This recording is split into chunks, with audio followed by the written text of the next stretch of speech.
as Epictetus once said, he was sent to prison. But the observation he has suffered evil is an addition coming from you. The iron gates of the Velian quarry slammed shut with a sound like a final judgment. Two men, Elias and Valerius, stood side by side in the dusty courtyard. Stripped of their former lives and clad in the same rough-spun tunic. The decree was simple: 10 years of hard labor for their political dissent. They had been sent to this prison of sun-scorched rock and biting wind. For Elias, the moment the gate locked, his life ended. The quarry was not a place. It was a punishment, a living evil. Every element of his new reality confirmed this judgment. The relentless sun was a tormentor, sent to bake him.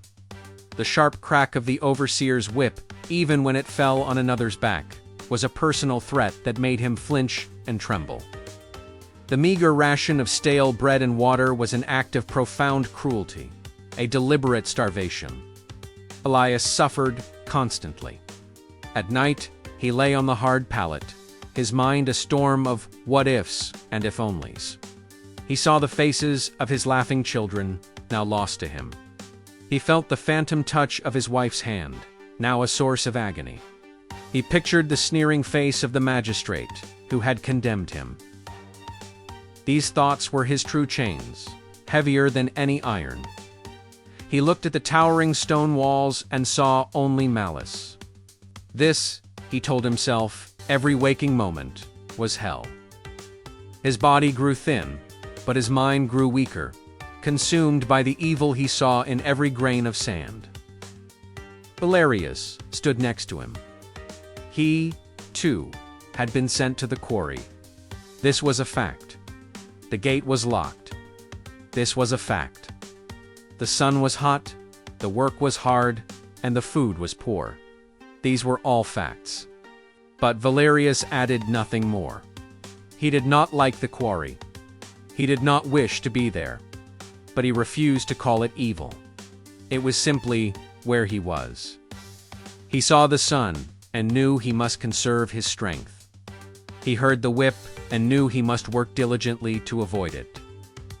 He ate the bread and knew it was fuel, however poor, to get him through the day.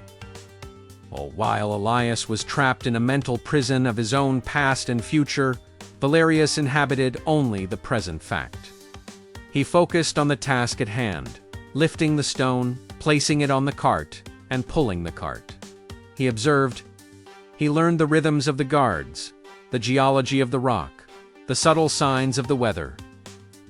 His mind, not burdened with the judgment of suffering, was free.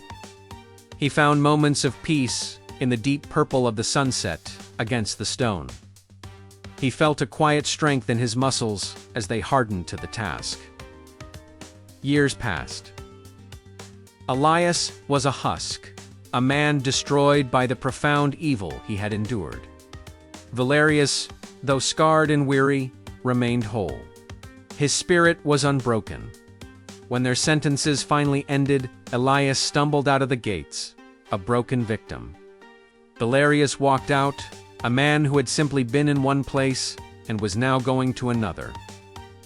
The prison had been the same. The suffering had been an addition. If this story connected with you, please like, comment, and subscribe for more content like this.